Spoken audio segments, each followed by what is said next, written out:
കൊല്ലത്ത് CPM സംസ്ഥാന സമ്മേളനത്തിന് കൊടിയിറങ്ങുകയാണ്. വൈകിട്ട് പൊതുസമ്മേളനം നടക്കാൻ പോകുന്നു. മുഖ്യമന്ത്രി പിണറായി വിജയൻ, വീണ്ടും സംസ്ഥാന സെക്രട്ടറിയായി തിരഞ്ഞെടുക്കപ്പെട്ട MV ഗോവിന്ദൻ എന്നിവർ ഉൾപ്പെടെയുള്ള നേതാക്കൾ പ്രവർത്തകരെ അഭിവാദ്യം ചെയ്ത് സംസാരിക്കും. AK സ്റ്റെഫിൻ തുടർന്ന് കൊല്ലത്തെ സമ്മേളന വേദിയിൽ നിന്ന്. സ്റ്റെഫിൻ, ഇത് വൈകാരികമായ നിമിഷമാണ് എന്ന് പറഞ്ഞുകൊണ്ടായിരുന്നു PK ശ്രീമതിയുടെ പ്രതികരണം വന്നത്. പുതിയ സംസ്ഥാന കമ്മിറ്റിക്കും സംസ്ഥാന സെക്രട്ടേറിയറ്റിനും രൂപമായിരിക്കുന്നു. സംസ്ഥാന സെക്രട്ടേറിയറ്റിൽ നിന്നും സംസ്ഥാന കമ്മിറ്റിയിൽ നിന്നും പ്രായപരിധിയുടെ പേരിലും മറ്റും ആളുകൾ ഒഴിയുന്നു എന്നതിനപ്പുറത്തേക്കുള്ള വലിയ അപ്രതീക്ഷിത തീരുമാനങ്ങൾ ഒന്നും ഉണ്ടായിട്ടില്ല. പുതുമുഖങ്ങൾക്ക് പ്രാധാന്യം നൽകുകയും ചെയ്തിട്ടുണ്ട്. ഇപ്പോൾ ഈ പുതിയ കമ്മിറ്റി രൂപീകരിച്ച ശേഷം നേതാക്കളുടെ പ്രതികരണങ്ങൾ പൊതുവിൽ ഏത് തരത്തിലാണ്?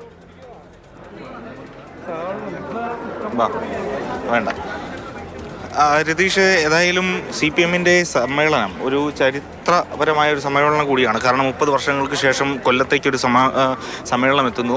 അതിൻ്റെയൊക്കെ ഒരു ഭാഗമായി വലിയ രീതിയിൽ തന്നെ ഉള്ളൊരു പരിപാടികൾ തുടക്കം മുതൽ തന്നെ നടന്നു വരികയായിരുന്നു. ഇപ്പോൾ ഏതായാലും സമ്മേളനത്തിൻ്റെ ഇവിടുത്തെ പ്രതിനിധി സമ്മേളനം മറ്റ് ഔദ്യോഗികമായ പരിപാടികളെല്ലാം അവസാനിച്ചുകൊണ്ട് നേതാക്കളെല്ലാം ഇവിടെ പോയിട്ടുണ്ട്. അല്പസമയത്തിനകം തന്നെ ഭക്ഷണം കഴിച്ചതിന് ശേഷം ഒരു പക്ഷേ CPM-ന്റെ സംസ്ഥാന സെക്രട്ടറിയായി വീണ്ടും ഒരിക്കൽ കൂടി തെരഞ്ഞെടുത്ത MV ഗോവിന്ദൻ്റെ വാർത്താ സമ്മേളനം ഉണ്ടാകും എന്നുള്ളതാണ് നമുക്ക് പ്രതീക്ഷിക്കാൻ കഴിയുന്നത്. ഇപ്പോൾ PK ശ്രീമതി സംസ്ഥാന സെക്രട്ടേറിയറ്റിൽ നിന്നൊഴിയുന്നു, പകരം KK ശൈലജ എത്തുന്നു. അങ്ങനെ ഒരുപാട് പ്രത്യേകതകൾ ഉള്ളൊരു സമ്മേളനം കൂടിയാണ് ഇത് എന്ന കാര്യത്തിൽ സംശയമില്ല. ഇപ്പോൾ PK ശ്രീമതി സംസ്ഥാന സെക്രട്ടേറിയറ്റ് അംഗമായിരുന്നു, സജീവമായി പ്രവർത്തിച്ചു. അതിൽ നിന്നൊക്കെ അയ്യോ വീട്ടിലെ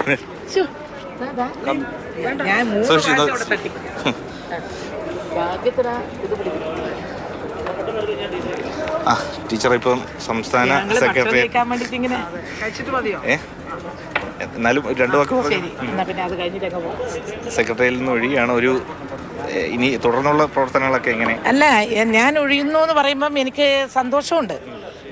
ഞാൻ ഒഴിയുന്ന സ്ഥാനത്തേക്ക് പുതിയ ആളുകൾ വരുന്നു. അതുതന്നെയാണ് പാർട്ടിയുടെ ഉദ്ദേശവും ലക്ഷ്യവും. പുതിയ തലമുറയിൽപ്പെട്ട പുതിയ ആളുകളെ ഉയർന്ന സ്ഥാനത്തേക്ക് കൊണ്ടുവരണമെങ്കിൽ തീർച്ചയായിട്ടും കുറേ കാലം ഇരുന്ന ആൾ മാറേണ്ടി വരും. അത് കഴിഞ്ഞ 3 വർഷം മുൻപ് തന്നെ പാർട്ടി ആലോചിച്ചതാണ്. അപ്പോൾ അന്ന് മുതൽക്ക് തന്നെ ഞാൻ ഇതുമായി ബന്ധപ്പെട്ടുകൊണ്ട് ആലോചിക്കുന്നത്, ഇനി വരുന്ന അടുത്ത പാർട്ടി കോൺഗ്രസിൽ എനിക്ക് ഈ സ്ഥാനം നഷ്ടപ്പെടും. അതുകൊണ്ട് എനിക്കങ്ങനെ സ്വാഭാവികമായും കുറേയേറെ വർഷക്കാലം ഇരുന്ന് പ്രവർത്തിച്ചുകൊണ്ടിരിക്കുന്നതിനിടയിൽ ഒരു കമ്മിറ്റിയിൽ നിന്ന് ഒഴിയാന്ന് പറഞ്ഞാൽ അതിന് ഒരു വിഷമമുണ്ടാവും. പക്ഷെ ആ വിഷമമല്ല പ്രധാനമെന്ന് പറയുന്നത്, പുതിയ തലമുറയിൽപ്പെട്ട ആളുകൾക്ക് വരാനുള്ള അവസരം നമ്മൾ ഉണ്ടാക്കി കൊടുക്കുക എന്നത് എൻ്റെ കൂടി ഏറെക്കാലം കേന്ദ്ര കമ്മിറ്റിയിൽ ഇരുന്ന ഒരു സഖാവ് എന്നുള്ള നിലയിൽ, ഒരു പ്രവർത്തക എന്നുള്ള നിലയിൽ എൻ്റെ കൂടി ഉത്തരവാദിത്വമാണ്. ആ ഉത്തരവാദിത്വം എനിക്ക് സന്തോഷത്തോടെ ഞാൻ നിർവഹിക്കാൻ തയ്യാറാവുക എന്നുള്ളതാണ് ഞാൻ ചെയ്യുന്നത്. അത് ഞാൻ ചെയ്തു. അത് എനിക്ക് പാർട്ടി പറഞ്ഞാൽ അത് അപ്പാട് അനുസരിക്കുക എന്നുള്ളതേ ഉള്ളൂ. അതിൽ പിന്നെ അതിൻ്റെ അപ്പുറത്തെ ചോദ്യമില്ല, ഉത്തരവില്ല. എന്താണോ പാർട്ടി പറയുന്നത്, പാർട്ടി പറയുന്നതിനനുസരിച്ച് ചെയ്യുക. തീർച്ചയായിട്ടും അങ്ങനെ ഒരു പുതുനിരയെ കൊണ്ടുവരുന്ന ഒരു ഉത്തരവാദിത്വം കൂടിയുണ്ട്.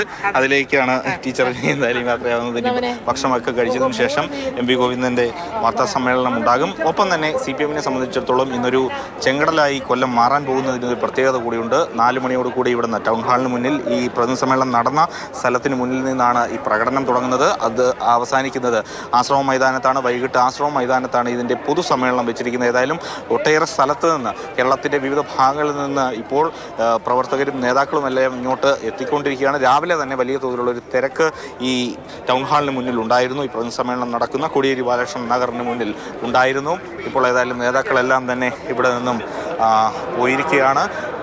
പുതിയതായി ഒരു വലിയ യുവനിര വരുന്നു. അതോടൊപ്പം തന്നെ വലിയ അപ്രതീക്ഷിതമായ മാറ്റങ്ങളൊന്നും തന്നെ സംസ്ഥാന കമ്മിറ്റിയിൽ ഉണ്ടായില്ല എങ്കിൽ പോലും ഒരു പ്രതീക്ഷിച്ചിരുന്ന ഒരു മാറ്റങ്ങൾ തന്നെ ഉണ്ടാകുന്നു. പ്രത്യേകിച്ചും DYFയുടെ സംസ്ഥാന പ്രസിഡന്റും സെക്രട്ടറിയും സംസ്ഥാന കമ്മിറ്റിയിൽ ഉൾപ്പെടുന്നു. കണ്ണൂരിൽ നിന്നും PK ശ്രീമതി ഒഴിയുമ്പോൾ അതേ തലപ്പൊക്കമുള്ള KK ശൈലജ സംസ്ഥാന കമ്മിറ്റിയിലേക്ക്, സംസ്ഥാന സെക്രട്ടേറിയറ്റിലേക്ക് ഉൾപ്പെടുന്നു. ഏതായാലും 17 പുതുമുഖങ്ങൾ സംസ്ഥാന കമ്മിറ്റിയിലേക്ക് എത്തുന്നു എന്നുള്ളതാണ് കൊല്ലം സമ്മേളനത്തിനെ ഏറ്റവും വലിയ പ്രത്യേകത ഉള്ളതാക്കുന്നത്.